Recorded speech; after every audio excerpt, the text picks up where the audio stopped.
दुनिया में मौजूद कुछ ऐसे शानदार अजूबे भी हैं जिनको देखकर अक्ल इंसानी दंग रह जाती है, मगर लोग इसमें छुपे राजों और लाखों इंसानों की कुर्बानियों को नहीं जानते। ऐसी कुर्बानियां जिसकी वजह से आज तक इन इमारतों के चिराग रोशन हैं। आज की वीडियो में हम जानेंगे कि क्या वजह बनी कि ताज महल जैसी दूसरी इमारत ना बनाई गई और शाहजहां को इसी के बेटे ने क्यों कैद करवा दिया। जानेंगे रोमैन टीवी की शानदार वीडियो में। नाजरीन, ये बात है 16वीं सदी की, जब इंडिया और पाकिस्तान के मौजूदा इलाकों में रोमन एम्पायर्स का होल्ड था। इस वक्त के बादशाह के सबसे छोटे बेटे का नाम शहाबुद्दीन मोहम्मद खुरम था, जो कि बादशाह का सबसे चहीता बेटा था, जिसने जंगों में ऐसी कामयाबियां हासिल की जिनसे खुश होकर बादशाह ने इसे शाहजहां के लक़ब से नवाजा। 1621 में बादशाह के वफात पा जाने के बाद 1628 में शाहजहां को सल्तनत मुगलिया का बादशाह बना दिया गया। शाहजहां की हुकूमत ना सिर्फ पाकिस्तान, इंडिया बल्कि अफगानिस्तान में भी थी। ये वो वक्त था जिसको मुगलिया दौर का सबसे अजीम दौर माना जाता है। शाहजहां की टोटल 6 बीवियां थी, जो कि आगरा फोर्ट में ही रहा करती थी, लेकिन शाहजहां की सबसे अजीज बीवी का नाम मुमताज महल था। शाहजहां अपने महल में जब सल्तनत के अमूर चलाया करते थे तो मुमताज महल हर मामले में शाहजहां का साथ दिया करती थी। हर तरफ खुशी का माहौल था, जो कि गम में बदल गया, और हुकूमत संभालने के 1 साल बाद ही शाहजहां को एक जंग मजीद लड़ना पड़ गई, जो कि 2 साल तक जारी रही, लेकिन इसमें भी शाहजहां को भरपूर कामयाबी नसीब हुई। अभी जंग से लौटे ही थे और जीत की खुशियां मनाना बाकी थी कि शाहजहां को एक गम ज़दा खबर मिली। मुमताज महल, जो कि शाहजहां के चौथे बेटे को जन्म दे रही थी, उनकी हालत खराब हो गई और 1631 में वो वफात पा गईं। ये खबर ना सिर्फ शाहजहां बल्कि पूरी सल्तनत मुगलिया के लिए कहर बन कर टूटी और हर तरफ गम और दुख की फिजा छा गई। कहा जाता है कि इस गम ने शाहजहां को काले अंधेरों में डाल दिया, यहाँ तक कि अगले 2 साल तक शाहजहां ने ना कोई मौसीकी सुनी, ना ही परफ्यूम लगाया। मुमताज महल ने मरने से पहले एक ख्वाहिश की थी। वो चाहती थी कि उनकी कब्र दुनिया के सबसे खूबसूरत मकबरे में बनाई जाए। मुमताज महल की इस ख्वाहिश को पूरा करने के लिए शाहजहां ने अपनी पूरी जिंदगी वक्फ कर दी और खजानों के मुंह खोल दिए। मुमताज महल की वफात के केवल 6 माह बाद ही ताज महल की कंस्ट्रक्शन का काम शुरू करा दिया गया। तकरीबन 20,000 से जायद मजदूर, जिनमें पत्थर तराश कारीगर शामिल थे, पूरी सल्तनत से इकट्ठे कर लिए गए। इसके अलावा 1000 हाथियों की पूरी फौज भी बुलवा ली गई।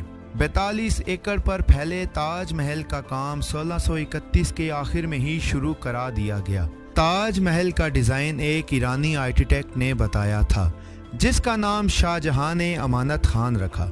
ताज महल में इस्तेमाल होने वाले लाखों टन वजनी संगे मरमर के पत्थरों को दूसरे मुल्कों से हाथियों के जरिए आगरा मंगवाया गया। इसके अलावा ताज महल की फाउंडेशन में लाखों ईंटों का इस्तेमाल हुआ, जिसके लिए पूरी स्टेट में ईंटें बनाने वाले कारखानों को बुक कर लिया गया। ताज महल का काम जारी था और इधर खजाने खाली हो रहे थे, लेकिन शाहजहां का पूरा फोकस ताज महल की कंस्ट्रक्शन पर था। ताज महल की ऊंचाई तकरीबन 73 मीटर रखी गई। इसकी ऊंचाई और इसके रोब और दबदबे का अंदाजा तो सिर्फ इसे देखकर ही लगाया जा सकता है। ताज महल के मीनारों को थोड़ा बाहर की तरफ रख कर बनाया गया।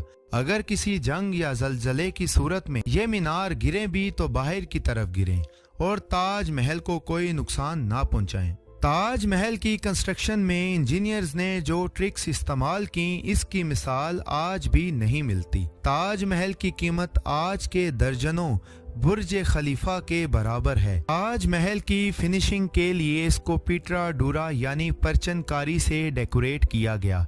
परचनकारी ऐसे आर्ट को कहा जाता है जिसमें कीमती पत्थर को मार्बल में तराश कर लगाया जाता है, यानी पत्थरों को बड़ी महारत के साथ मार्बल में ग्लू के जरिए चिपका दिया जाता है। ताज महल में इस्तेमाल होने वाली ग्लू कोई आम ग्लू नहीं थी, क्योंकि उस वक्त ना तो कोई कंक्रीट थी ना ही कोई सरिया।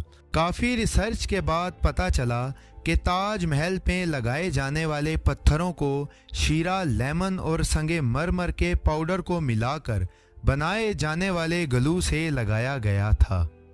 ताज महल की एक बहुत बड़ी खासियत है और वो ये कि ये दिन में 4 मरतबा रंग बदलता है। सूरज निकलने से पहले ये ब्लैक शेड देता है, जबकि सूरज निकलने के बाद ये लाइट येलो शेड का नज़र आता है। और दिन के वक्त ताज महल की खूबसूरती को 4 चांद लग जाते हैं, जैसे नीले आसमान पर कोई मोती चमक रहा हो। और सनसेट के वक्त ताज महल गोल्डन कलर का नज़र आता है।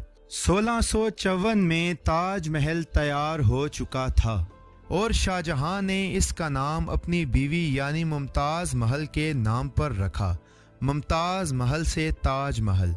शाहजहां मुमताज़ महल के सालाना उर्स पर यमुना रिवर से आया करते थे और यही वो रास्ता था जो शाही ख़ानदान के लिए इस्तेमाल किया जाता था।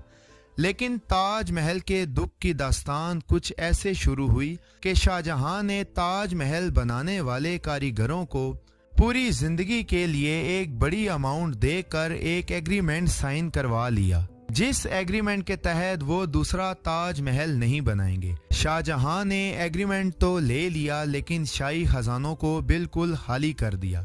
फिर कुछ यूं हुआ कि जिसकी उम्मीद भी ना थी। ताज महल बनाने के सिर्फ 4 साल बाद ही शाहजहां और मुमताज़ महल के अपने ही बेटे ने मुग़ल एम्पायर का तख्त उलट दिया और खुद मुग़ल एम्पायर का बादशाह बन गया और शाहजहां को कैद करवा दिया। 8 साल कैद में रहने के बाद शाहजहां भी इस दुनिया को अलविदा कर गए और इनको ताज महल में मुमताज़ महल के साथ दफन कर दिया गया।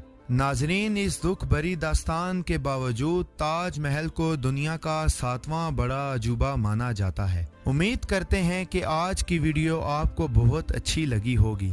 मिलते हैं अगली शानदार वीडियो में।